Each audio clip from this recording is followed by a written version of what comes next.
Hi, this is Christina Etchberger with It's Military Life. I'm here with Melissa Johnson from Adopt-a-Grandparent Veterans Edition. How are you doing, Melissa? I'm good. How are you? I'm great. So I'm so excited to talk about your amazing program and all that you do. Can you tell us a little bit about yourself? Sure. So Melissa Johnson, I am the 2020-2021 Fort Drum. Let me back up a little bit. I am the 2020-2021 Armed Forces Insurance Fort Drum Spouse of the Year. I was also the 2017 Armed Forces Insurance Spouse of the Year for Garrison, on-spot Garrison in Germany. And then I made the top 18 this year, so I was one of the top 3 Army spouses. And on top of all of that, I was the 2020 Fort Drum Volunteer of the Year. So that was kind of fun. And also the founder of Adopt-a-Grandparent Veterans Edition. And that program is just phenomenal. I know we've connected. We connected a long time ago. Yeah. I saw your program, and we both have been very passionate about serving our veterans. So can you tell us a little bit about your program? Yeah, absolutely. So interestingly, to be part of the Armed Forces Insurance Military Spouse of the Year program, you are encouraged to have a platform that you're passionate about. And in 2017, when I won, I felt I was really all about helping people and filling in gaps and making sure that all of the things that needed to happen were happening, and then some, right? I didn't have a specific platform. And this last year when I was nominated, before I accepted my nomination, I searched my heart and really wanted to find an unmet need, something that was not already being done. And through conversations with some of my friends whose spouses are transitioning out or will now already have transitioned out and are retirees, they felt like they were being forgotten about. Like for their husband's entire military career, it's been ultra focused on their spouse, their service member. And you are always there as the support, and you're appreciated and you're acknowledged because you're their spouse. But once they're retired, your identity as a military spouse is gone.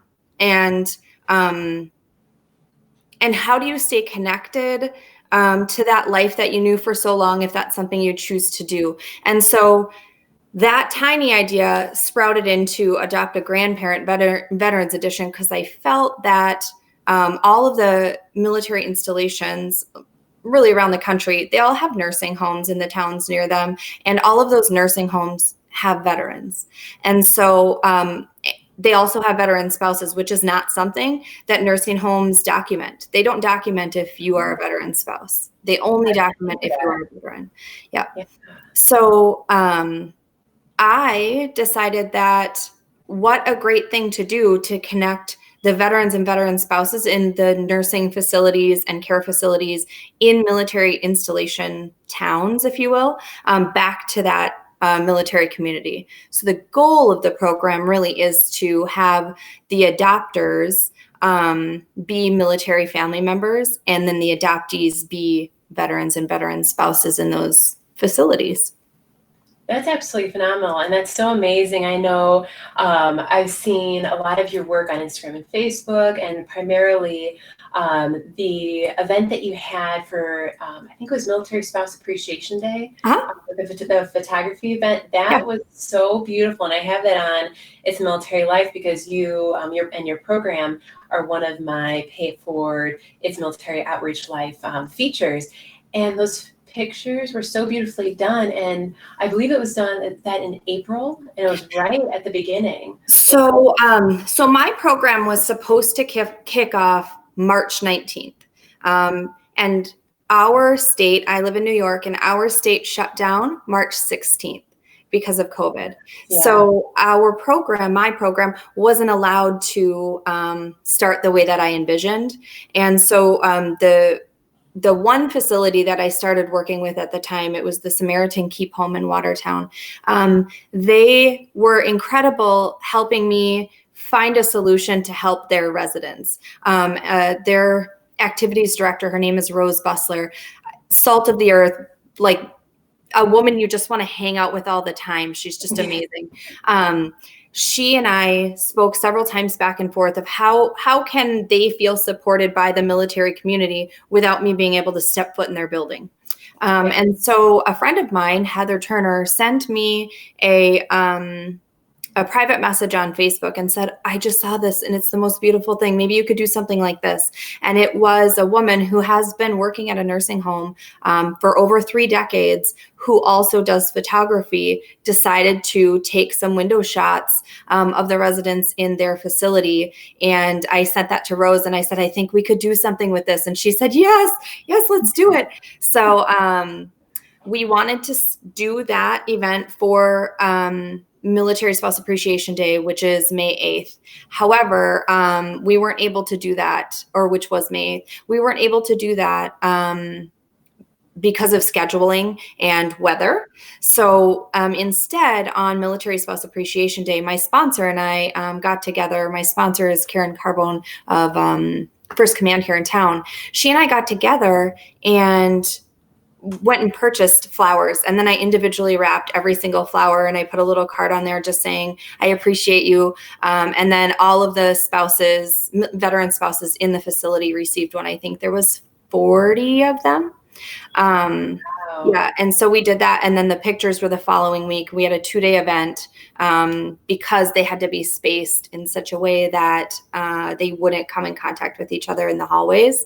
So we ended up shooting, I think, 15 at that first event. I think we did 10 the first day and 5 the second day, if I'm not mistaken. And they were beaming. And the second day we had our videographer for the news station that was there. She had an earpiece in and she had the microphone inside, and she could hear what they were saying to the employees there and what the employees were saying to them. And she was sharing it with us, and some of it was so touching. And I just wish I could have been in there to hear what they had to say, but I wasn't able to. And then we did another event in Utica for the nursing home down there, the Mohawk Valley Health Systems Rehabilitation and Nursing Center down there. I worked with a lady named Amy, and she's amazing too. I actually have a phone call with her at 1:30 today to work on something new down there. Yeah. Oh, that's so wonderful. So so you have all these wonderful and inspiring past events that you did, and then your future events kind of are coming within the next few months, would you say? So I have a book drive going on right now, actually.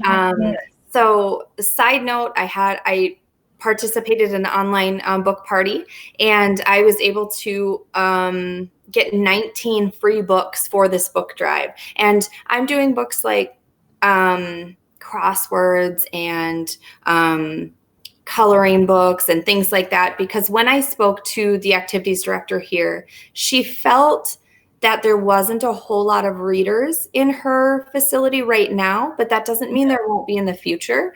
And so she said, yep, we would take some of those large type books and things like that. However, well, let me back up. Someone else, she said she would take activity books and things. Someone else said that they would take the large type books at a different facility. And so I'm spreading them through 3 facilities. Oh, that's so great. And that's oh, wonderful. We have Brittany here. And then that's all through Giving Tuesday Military, correct? So, yep. So the book drive is because of Giving Tuesday Military. We really wanted to support it. Brittany Rains is actually the ambassador here, and I am on her committee. And so it was important to me. I was part of the event last year at Fort Drum. She was the ambassador last year, and I was part of it, but not as a founder of Adopt-a-Grandparent Veterans Edition, but as just a general volunteer and the Girl Scout Service Unit Manager. We did an awesome event for the Girl Scouts. Last year we made, 764 ornaments and cards for all of the residents at 2 separate locations. So. Oh my goodness. So it's so incredible that you have such a giving heart, and you told me that you're in the middle of a PCS as well. I am. Yeah. We leave in less than a month. And we have no household goods. There's nothing here. We live in an empty house. We're waiting to we're waiting to close on our house and move on. Yeah, yeah, while still being so giving, especially during such a tough time. But I'm just so excited to share all that you're doing. And can you tell us a little bit about where to find you on social media and how to volunteer or give back? Absolutely. So when I get settled at our next duty station, I'm actually going to be doing a call out for ambassadors. I'd really like to have ambassadors in different military towns around the country, and so they can start doing what I'm doing. I think that'll be really important to see the program come to fruition. But you can find me on Facebook at exactly what my name is, Adopt-a-Grandparent Veterans Edition, which is scrolling on the bottom of the screen.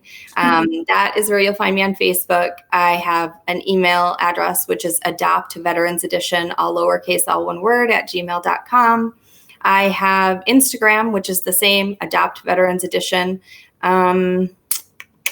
Oh, I have a website, and I love my website. However, it is down for construction right now because though I love to give back and do all those things, I'm not great technically on my website. So it's down for construction, but it is Adopt-a-Grandparent, all lowercase, and then just a dash, and veteransedition.org.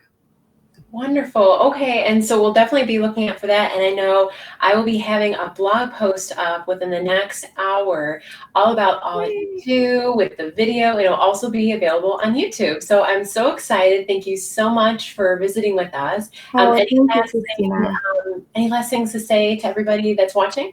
No, I just love what you're doing and getting people's stories out there. And I think it's really great. And I hope that people, going back to the Giving Tuesday military thing, I hope that people just learn how to spread kindness in their communities, not just on that day, but all year round. And when I thought about this platform, that really the goal was, how do I make people feel loved? And I think that if we start every day thinking about how we can make people feel loved, you can't fail, right? Yes. Oh, that's so true. And thank you for all that you're doing.